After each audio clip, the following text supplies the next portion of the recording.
What's up, y'all, and welcome in to today's video. This is in our series of a Catholic perspective, looking at some of our favorite things from across, pop culture and seeing where they connect with Catholicism and where they don't. Today might be the most, I know it's the most controversial one of these that I've done so far. Today we are looking into Disney Plus's Loki series and why I hated it. Spoiler warning for the entire series. If you don't want to know anything about it, stop watching the video, come back after you've watched the series, or maybe you won't watch the series after, you know that I hate it. Anyway, enjoy today's video.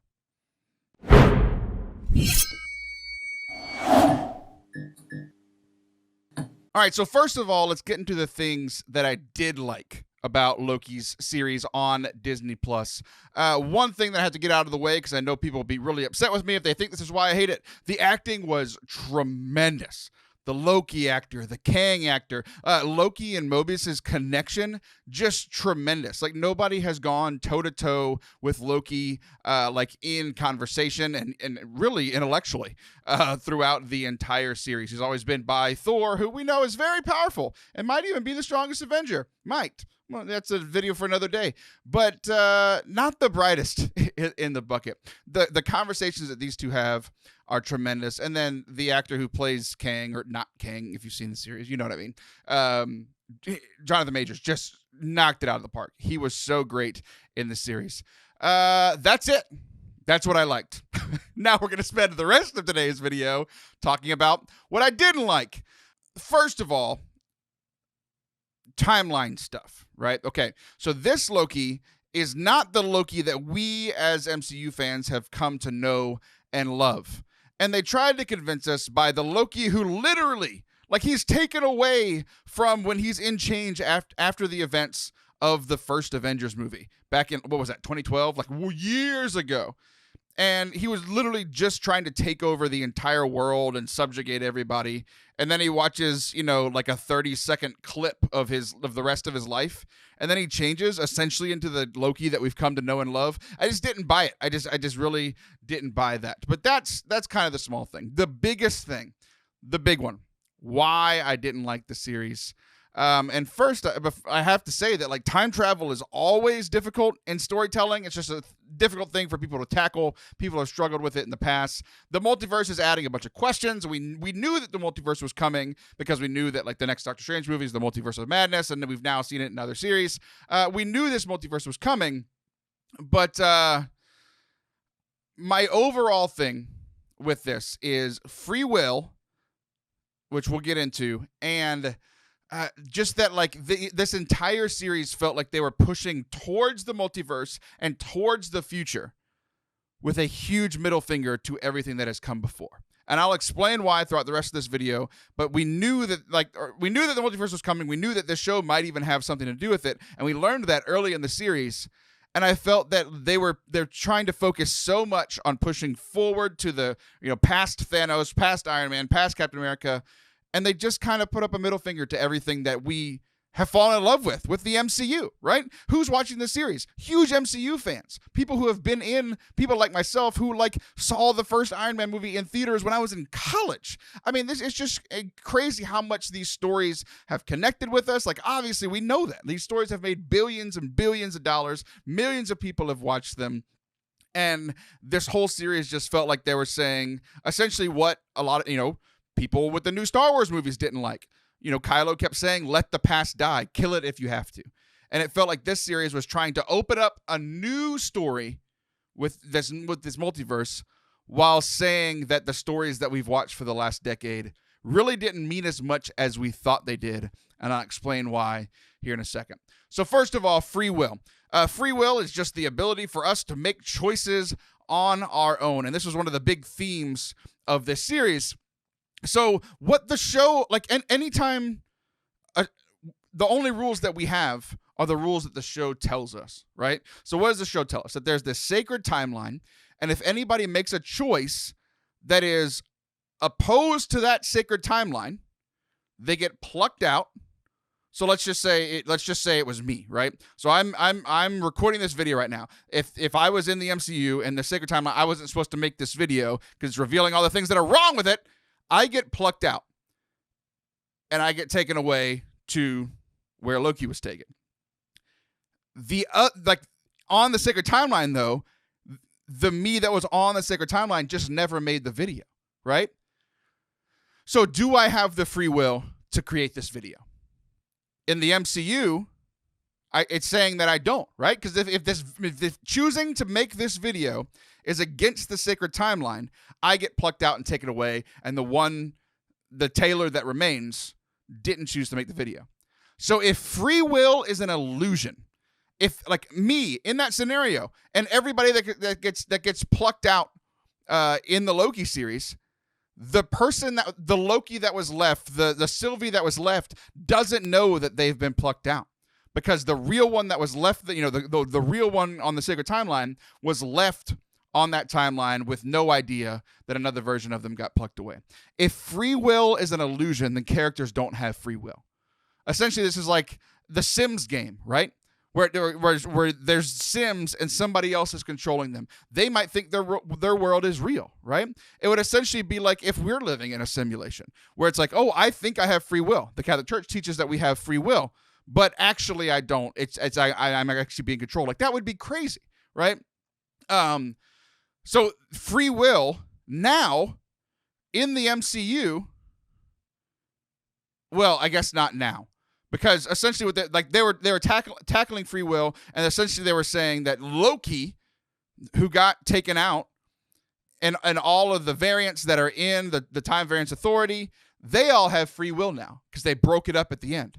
But essentially, so I get that free will was important, and they tried to make free will important, but they made a huge mistake in my eyes by essentially saying that everything through all the MCU, none of the choices that choices are so huge. The choices that are so important to us, like Iron Man choosing to snap his fingers to ultimately defeat Thanos. Captain America, before he was Cap, diving on the grenade. Essentially, it's cheapening those decisions, those choices that the characters made, because essentially they're saying like, oh, if Cap didn't jump on the grenade, he would have gotten plucked out. And he would, the one on the sacred timeline would have done this. Like, it just cheapens all of those decisions. Like, these stories that I have loved, I have laughed at, they have impacted my life. I've cried at some of them. It's like this show cheapens everything in the MCU before, right? And even at the beginning of the show, like we talked about, like he gets taken out right after the Avengers movie. So I'm like, okay, maybe it only cheapens all the movies before Avengers. But by the end of the show, it's theorized that, like, essentially when all the branches of time happens is the same time that Scarlet Witch, or that Wanda becomes Scarlet Witch, that those times are synced up. So maybe these things are happening at the same time, because they say that the time variance in the TVA, that time happens differently there, right? So what I'm thinking is that, like, this show is going to match up with about that 8 months after the events of Endgame. And it just bothers me so much like that these choices, these characters that we've fallen in love with, they were essentially like, yeah, they actually never made a choice because Kang the not Kang, I'm just going to call him Kang. You know what I mean? That Kang was just controlling the sacred timeline. So that it cheapens those choices. That there's no free will. If nobody's actually choosing to do these things, or because if they choose something else, they get taken out of that timeline, it just cheapens the whole story for me. And I just think there's a huge misstep by the MCU. Looking at my notes here, I did a lot of this by memory, which is good. Okay, so Catholicism. What do Catholics teach about free will? Let's first look, like, the tweet that I sent right after watching the first episode of Loki is like, I feel like this episode was written by John Calvin. So John Calvin he's a Christian that broke off from the Catholic Church, who believed in predestination, that everything was preordained, kind of like what this show is saying, that there's the sacred timeline, and like everything that happens was already predestined, and that, like, we really can't have choice there, right? But what does Catholicism say about free will? The church says that God gave us free will out of love. Because if I can't make the choice to love somebody, whether it's my wife, my kids, my family, my friends, but ultimately, like, if I can't make the choice to love God, if I can't make that choice, then it's not really love, right? So God couldn't create little automatons like he was playing the Sims, right? Just create people and make them so force them to love him, right? Because if God created people that were preordained for heaven, that's a little weird. But if God preordained people to go to hell, then he can't be the good and loving God that we've known. If you predestine people for hell and it's not people's own choice by their life choices, by their sins to go to hell, then God really isn't a loving God. And like those things just don't jive for me. Like that's not what the church teaches. The church teaches that we have free will, that our choices matter. So I like obviously like the MCU is not Catholic, but up until this point, the MCU in all good storytelling says that our choices are important, right? So I'm not trying to like force my Catholicism onto this other thing that I love in the MCU. These are the rules that the story was telling us until they broke their own rules in Loki. Trying to say that, oh yeah, Loki has choice, but it just like I said earlier, it was just kind of like forgetting the past and kind of pushing everything away that has already happened before. One way that I saw this, especially, and it played for a joke, and even I kind of chuckled at the beginning, like it was a funny joke, but it really bothered me, was they joked about the Infinity Stones in Loki, right? That these Infinity Stones that were all the way through all of the MCU leading up to Infinity War and Endgame and Thanos, like that was a huge part of it. Like almost all the characters either were created by a stone or somehow used a stone or were impacted by the stone. Like they became a huge theme throughout all of the MCU, and they were just made fun of in Loki. It's like, oh yeah, we have those. Like those are just kind of like weak little pebbles here, right? And it played for a joke, and like it was comedy. It's like, okay, like I said, even I laughed at it, but the more I thought about it, it was like they were doing this same kind of idea. They're essentially trying to like power level down Thanos and prepare you for Kang, who's going to be way more big and bad, right? Which I get from a storytelling perspective you have to do. You have to say that like, the new bad guy is way worse than the previous bad guy. But going as far as to making the previous bad guy a joke and saying that those stones are nothing, do I have to remind everyone that Thanos won? At the end of Infinity War, he snaps his fingers and half of all life are gone for 5 years. That's not a joke. Like that was real. Like I remember sitting in Infinity War and having to sit with all of our, like half of our favorite people just snapped out of existence. That choice mattered. Like that story mattered. And they're just making a joke out of it now that like, oh, Kang's much worse. There's a way to look forward and to look like to not just look at our past, but to look forward and to be like, hey, we've got a new story to tell. We're going to do something else great. There's a way to do that without ruining or tainting or trying to lessen what came before. It's hubris. It's saying that what we're doing next is way better than what we've done before. When what you've done before was like the MCU is the biggest money making movie franchise of all time. People care about this stuff. And like, if we're being honest, like this phase 4 hasn't really given me hope that they're going to deliver on what they've already done before. Like, I do hope that they do, but with the Disney Plus series we've gotten and like the Black Widow movie, it's like they were good, but they weren't special like that. Like phase 3 of the MCU really, really was. Yeah, so like Thanos is a big deal, and making a joke out of him was weird. Couple other things, and I think my notes here are getting as confusing as the story was. But one of the things, like as I shared some of this, as the show was coming out, some people were like, "Oh, you're just trusting too much what the show is telling you. Oh, you're just trusting too much in Kang or in the 3 statues that everybody thought was Kang, or you're trusting Mobius too much." It's like I get that shows can be mysterious, right? Like mystery thrillers or mystery novels or suspense, like, but all I'm doing is taking in what the show has told me. And so like trust was a big issue in the show. The show tackled trust, and I think the fans and our response to it was also this whole trust and distrust thing. some people were like, oh, Taylor, like, there really is free will. The TVA is just lying to you. And I'm like, okay, that might be true after like episode 1, episode 2. But as the further we got into it, it's just like, we got it confirmed. Like Kang at the end, and I get, he's not Kang, whatever. Kang at the end was like, look, I've been controlling all this all the way up to this point. He had the predestined paper of everything that they said and everything that they did. Like, they weren't lying to us, right? So, but like a show on its premise, if it's like purposely lying to you, there's a fine line, and I get that. But purposely lying to you and like adding some mystery elements are two very different things, and it's a fine line that I don't think the show did very well.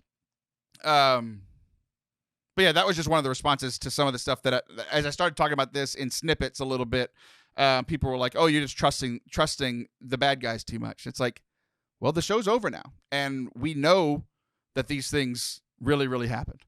So ultimately, there were a couple of episodes that I liked. There was some parts that I liked, but I really just, even when things started getting good, like the train episode was just fun. Like, it was fun. It was cool to watch, but the free will thing was just a bad taste in my mouth after episode 1, and it just kept getting confirmed and kept getting confirmed to where like the end of episode 6 happened, and I was just like, I hated it.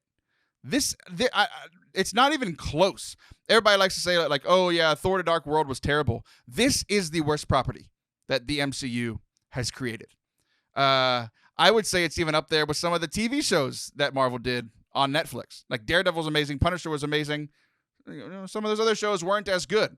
It's in line with those shows for me. I hated the premise. I hated that predestination was a huge part of it. I hated that that they essentially took away free will from all the stories from before this story, and I hated that they just like they tried to cheapen everything that we had fallen in love with over the years. So what is this? What does this mean for us as MCU fans? I think I've shared that. What does this mean for us as Catholics? It's like free will is important. Our choices matter. Our choice every day to get up and to say we're going to follow Jesus or we're going to follow ourselves and do our own thing. We're going to be selfish. And even our choices, like Forte Catholic is all about the new evangelization, finding new ways to share things, to share the gospel that the gospel doesn't change. 2,000 years of gospel and teaching in the church, but we're trying to reach people in a new audience. Paul didn't have YouTube. He would have killed it on YouTube, by the way. Peter didn't have a podcast. Like, these are new ways that we are trying to push forward, but I can't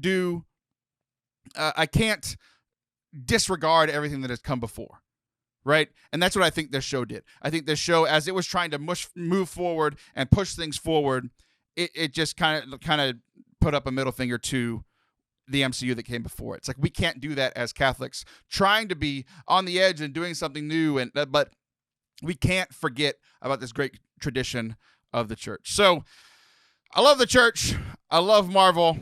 Both can take away our hope at different times when they make mistakes. I'm hoping this is a mistake that can be fixed. I'm hoping they can address some of these issues in future shows and future movies. But it kind of is what it is now. I hated Loki, and that's my take for the day. I hope you guys enjoyed this video. If you enjoyed it, comment below, like it. If you did not enjoy it, if you completely disagree with me, let me know in the comments why. I would love to know you guys' thoughts. This show, I think WandaVision was number 1, and this show was number 2 in getting like people theorizing. And WandaVision was fun. Loki drove me crazy. But let me know you guys' theories. Like, obviously, like, this season ended and is leading into new movies and new seasons. We got that confirmed. But what do you guys think? Like, do you see the same problems that I do? Do you think some of those problems are going to be answered? Do you not see them as a problem? Let me know in the comments. And I'll be back in a couple of weeks with our next A Catholic Perspective. We're going to stay in the Marvel Universe. We'll probably tackle, WandaVision or something like that next. So make sure, so that you don't miss it, make sure you hit subscribe, hit the little bell, all the things. Thank you guys. God bless. Peace.